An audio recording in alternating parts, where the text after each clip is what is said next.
साथियों, सबसे पहले मैं आपका धन्यवाद करता हूँ कि पहले जो मुद्दे लेकर मैं आपके सामने आया था, आपने उनको गौर से सुना, शेयर भी किया, आपने कमेंट्स भी भेजे, इसलिए मैं आपका आभारी हूँ। यही मेरा मकसद था कि मेरी ये बातें लोगों तक इस डुग्गर प्रदेश के अंदर और बाहर सब जो कंसर्न हैं उनके तक पहुँच सकें।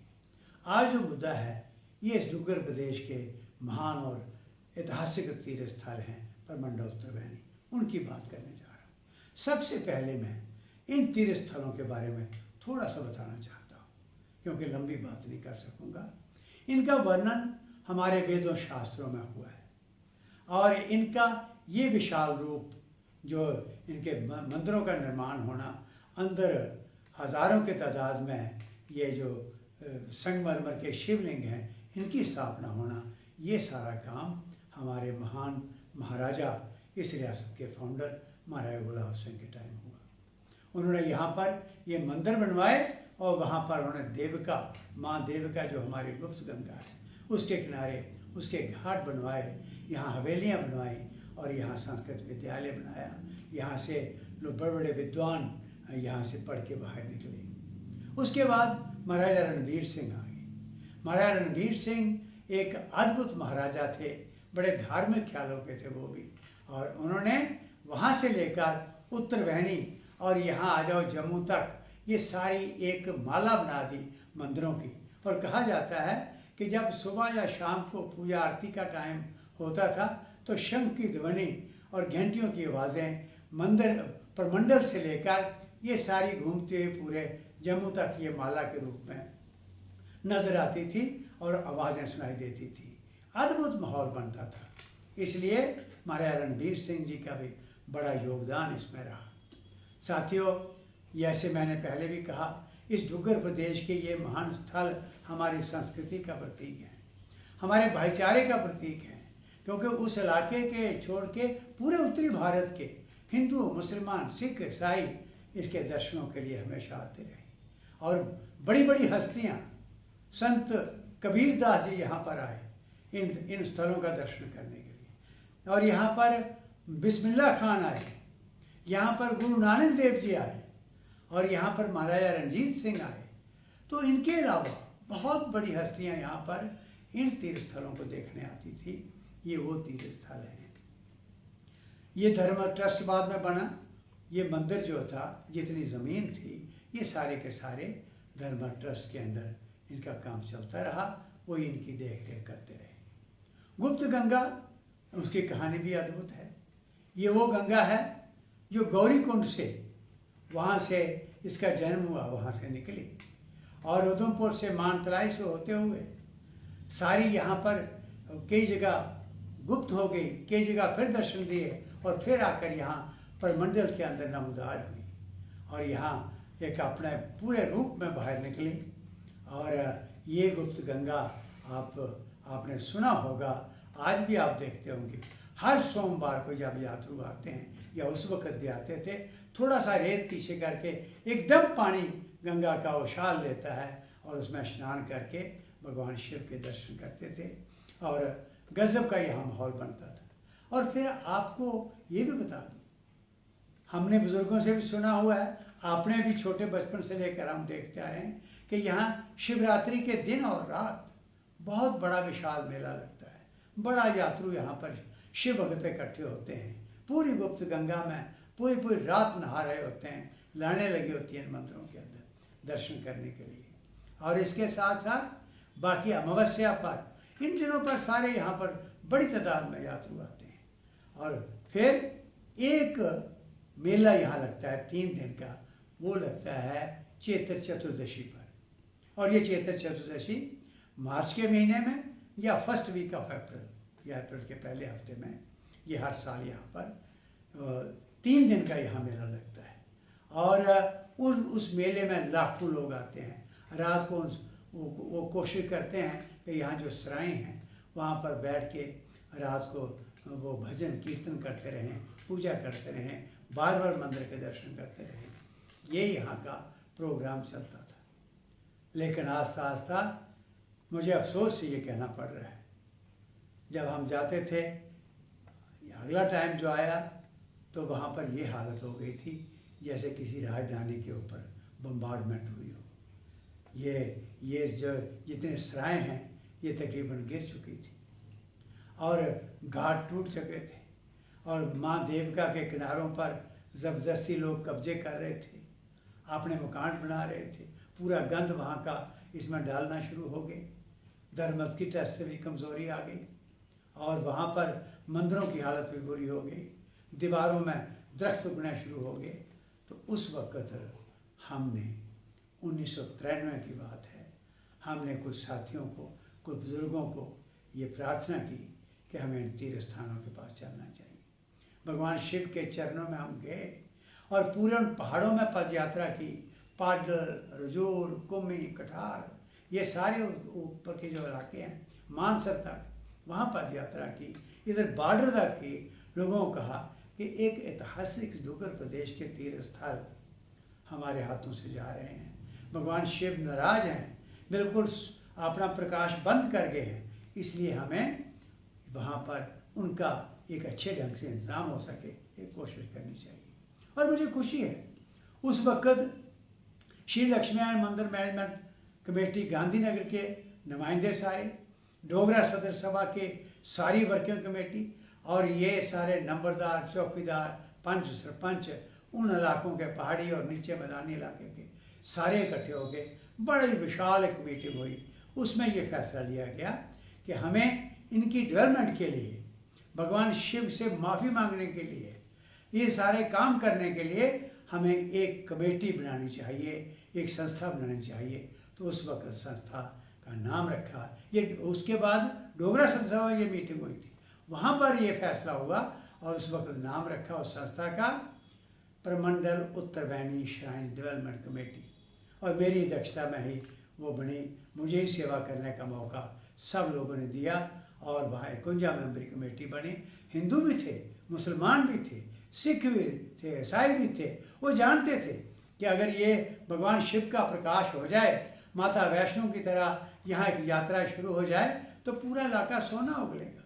इसलिए सब ने मिलकर एक प्रयास किया और वो उस श्राइन्स कमेटी के, डेवलपमेंट श्राइन्स कमेटी के जरिए हमने आगे काम शुरू किया। और 1994 में आकर ये फैसला किया कि एक छड़ी मुबारक यात्रा भगवान शिव, माँ पार्वती, गणेश जी की और महावीर जी का ध्वज लेकर ये यात्रा हम चलाएं। और फैसला हुआ कि श्री रघुनाथ मंदिर बड़ी ब्राह्मणा से 1993 में जो फैसला हुआ, 1994 में इस यात्रा वहाँ से शुरू हो गई, 3 साल चलती रही। 1997 में फिर हमने गवर्नर साहब को कहा कि हमें छड़ियाँ जो हैं वो माता वैष्णो देवी श्राइन बोर्ड से दो, ताकि इसका संबंध जो है इस श्राइन डेवलपमेंट कमेटी का, इन प्रमंडल श्राइन्स का, ये माता वैष्णो देवी श्राइन बोर्ड के साथ रहे। उसका मकसद सिर्फ ये था कि करोड़ से ज़्यादा यात्रु माता के आता है, बाबा अमरनाथ के आता है, और इनका संबंध अगर उनके साथ होगा तो एक सर्कल बन जाएगा। वो यात्रु, वहाँ भी इसकी पब्लिसिटी होगी, उनको इन स्थानों का पता लगेगा, तो वो यात्रु करोड़ों नहीं, कम से कम लाखों में तो यहाँ पर इन श्राइन्स को आकर देखेगा। तो इसलिए मुझे खुशी है, मैं धन्यवाद करता हूँ। आज वो हमारे बीच नहीं है गवर्नर साहब KV कृष्णा राव उस वक़्त के। उन्होंने कहा कि ठीक है। तो चांदी की बड़ी खूबसूरत छड़ियाँ वो हमें वहाँ से मिली, बड़ी विशाल, बड़ी खूबसूरत ढंग से बनी हुई। और फिर हमने यहाँ ये भी फैसला किया, डॉक्टर करण सिंह जी के पास पहुँचे कि भाई धर्मार्थ का सारा इंतजाम है उन मंदिरों का, आप ज़रा देखो कि एक तो मंदिरों की रिपेयर हो, वहाँ रेनोवेशन हो, और दूसरा आओ इकट्ठे होकर ये छड़ी यात्रा, क्योंकि उस मंदिर का संबंध रणवीश्वर मंदिर जम्मू से है, तो हम यहाँ से शुरू करें। तो वो मान गए। हम डॉक्टर करण सिंह जी और उस वक्त के गवर्नर साहब, हम तीनों ने और हमारे साथ सारे मेंबर्स सब ने मिलके यहाँ पर युवा दान दिया इन छड़ियों को, और यहाँ से यात्रा शुरू हुई। आप अंदाज़ा लगा सकते हैं वो कैसा सीन होगा कि जब यहाँ से पहली दफ़ा ये छड़ी मुबारक यात्रा प्रमंडल के लिए निकली रणवीश्वर मंदिर से, तो इसी रघुनाथ बाजार से बैंड बाजाओं के साथ बड़े सारे शहरदार, बड़ी सैकड़ों की तादाद में लोग रघुनाथ मंदिर से होते हुए, और फिर जब भव्य स्वागत हुआ लक्ष्मी नारायण मंदिर में, और वहाँ पर फैसला किया गया कि हर साल ये रूट होगा, और ये पूजा जो है महान पूजा, विशाल पूजा, वो होती है श्री लक्ष्मी नारायण मंदिर में शुरू हो गई।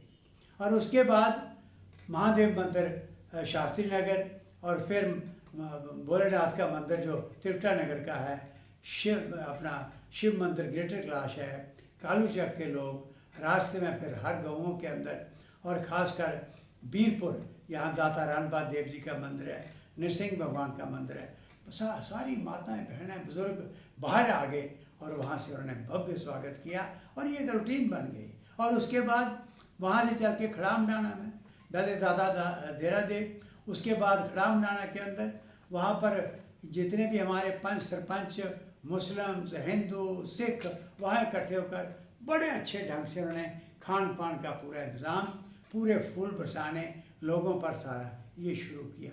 एक भाईचारे का एक अलग से रूप नजर आने लगा। इस तरीक़ा से हमारी छड़ी यात्रा चली, मंडल से होती हुई पर मंडल पहुंचती है, और पर मंडल जाके तो वहाँ 3 दिन का जो मेला लगता है चैत्र चतुर्दशी का, उस 3 दिन के मेले में सारे लाखों लोग जो आते हैं, वो 3 दिन पूजा चलती, और उसके बाद ये छड़ियाँ वापस विसर्जन होता उनका।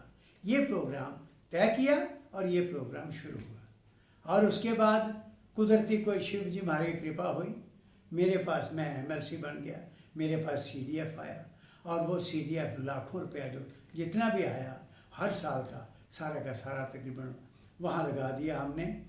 और दाता देव के वहाँ लिंक रोड्स, और फिर दाता देरा देव के वहाँ link roads, Birpur link roads, और इस तरीक़े से खड़ाम नाना के अंदर जितने मस्जिदें, ईदगाह, मंदिर, डंगे थे, उनको हमने सारा पैसा दिया कि आप यहाँ करो, ताकि लोग बैठ सकें, देख सकें, और हिंदू मुसलमान का भाईचारा जिस तरीके से नया स्वरूप बना है, फिर से पुरानी बात शुरू हुई है, वो जिंदा रहे। और उसके बाद प्रमंडल आकर पहले रास्ते में धर्मशाला में वहाँ डंगे बनाए, मंडल में वहाँ पर क्रीमेशन शेड्स और वहाँ पर लोगों के बैठने की जगहें वो बनाए, और उसके बाद पर मंडल में आकर देवका के घाट वहाँ की सराय रिपेयर की, और चाड़क हवेली जो एक बड़ी अच्छी हवेली मानी जाती थी, उसका निर्माण दोबारा से किया। इस तरीक़ा से ये काम शुरू हो गया और चलने लगा। और उसके बाद हमने DC सांबा को इन्वॉल्व किया और उनको कहा कि भाई एक नोडल अफसर अपॉइंट करो, और नोडल अफसर अपॉइंट होने लगा हर मेले के टाइम, हर छड़ी यात्रा के टाइम, और लाखों की तादाद में लोग चलना शुरू हो गए, और इस भोलेनाथ की कृपा होना शुरू हो गई, प्रकाश होना शुरू हो गया। और उसके बाद वो भी भगवान शिव की कृपा हुई कि मैं मिनिस्टर बन गया, और PWD महकमा मेरे पास है। तो ये सड़क जो बहुत दुखी करती थी कि लोगों के लिए बहुत मुश्किल का सामना होता था, ये प्रमंडल मोड़ से लेकर प्रमंडल तक बहुत नैरो सड़क थी, ख़राब थी, जो काजवे ख़राब थे, तो मंडल के पास गाड़ियां बह जाती थी। तो इसको हमने 70 फुट चौड़ा इस सड़क को फिर बनाया, एनक्रोचमेंट ख़त्म करके, और फिर लिंक रोड्स भी बने, और मंडल के अंदर एक स्टील ब्रिज बना, उत्तरवैनी के अंदर ब्रिज बना। इस तरीक़े से ये काम जो था भगवान शिव की कृपा से सब होते गए। और बहुत अफसोस मुझे ये है कि लोग तो सारे चलते रहे, लेकिन कुछ सियासतदानों को छोड़ के जम्मू के लीडर्स ने उस तरफ मुँह नहीं किया जो करना चाहिए था, जो हमारा पहला कर्तव्य था। आज वहाँ की जो हालत है इसमें कोई शक नहीं। उस वक़्त डिप्टी कमिश्नर सांबा इन्वॉल्व हुए और फैसला हुआ, और करोड़ों रुपए का प्रोजेक्ट बना, और ये जो श्राइन्स हैं, ये सारा इलाका जो है ये टूरिज़्म अथॉरिटी के पास चला गया। लेकिन मुझे अफसोस है टूरिज़्म डिपार्टमेंट का कोई रोल नहीं रहा। मैं आज मांग करना चाहता हूँ, एक तो मैं सारी हमारी सरकार से मांग करना चाहता हूँ, टूरिज़्म डिपार्टमेंट को कहना चाहता हूँ कि अगर इसको लिया है सीरियसली चलाओ। 25 लाख दोबारा जब गवर्नर सक्सेना साहब आए, 25 लाख उनसे हमने लिया, और वो उनको कहा कि यहाँ पर ये बाथिंग गार्ड बना दो, खासकर हमारी माता बहनों के लिए। मैं उनका भी धन्यवादी हूँ, आज वो दुनिया में नहीं है। वो 25 लाख सैंक्शन किया उन्होंने, और वहाँ पर ये बाथिंग गार्ड बने हैं। लेकिन पूरे डिजर्टेड है, बिल्कुल उनका ख्याल नहीं रखा जा रहा। मैं आज यहाँ भगवान शिव के चरणों में प्रार्थना करता हूँ कि हमें सद्बुद्धि दें, हमें होश दें, अकल दें कि हम उनके पास अपनी गलतियाँ मान लें और माफ़ी मांग लें और वो अपना प्रकाश करें और हमें शक्ति दें कि हम कुछ आगे कर सकें। और हमारे जो सियासतदान, हमारे जो नेता हैं, चाहे किसी पार्टी के हैं, कहीं भी हैं, चाहे ब्यूरोक्रेट्स हैं यहाँ के, उनको भी ये सद्बुद्धि दें और उनको भी होश आए कि ऐसे स्थल अगर ये इनका प्रकाश होगा तो ये जम्मू, ये धरती फिर सोना उगलेगी और यहाँ का भाईचारे का अपना स्वरूप जो है ये दुनिया में एक मिसाल बन के रहेगा। आज साथियों, यहाँ मैं आपके सामने ये कहानी रखने की कोशिश की है। हालांकि मुझे पता है इतने से समय में इतनी लंबी कहानी बयान नहीं की जा सकती, पर मैंने कोशिश की है थोड़ा बहुत आपके सामने रखूं ये स्थलों के बारे में और शड़ी यात्रा क्यों चली, कैसे चली और आज उसकी क्या पोजीशन है।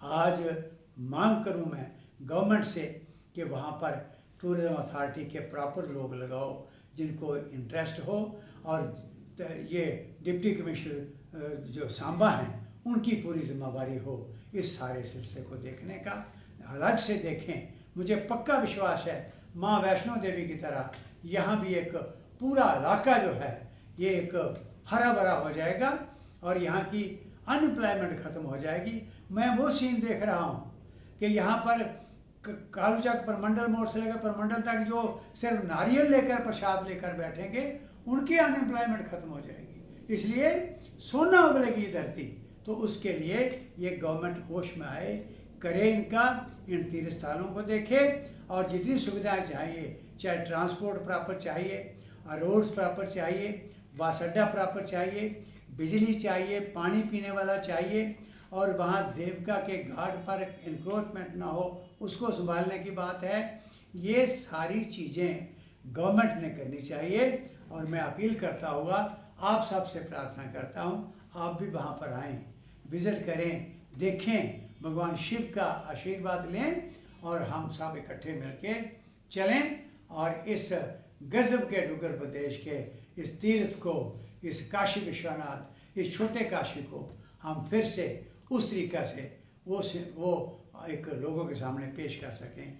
बहुत बहुत शुक्रिया, बहुत धन्यवाद। फिर अपील करूंगा और शेयर करो इसको, अपने कमेंट्स भी भेजो। जय भोलेनाथ, जय डुग्गर, जय जम्मू कश्मीर, जय भारत।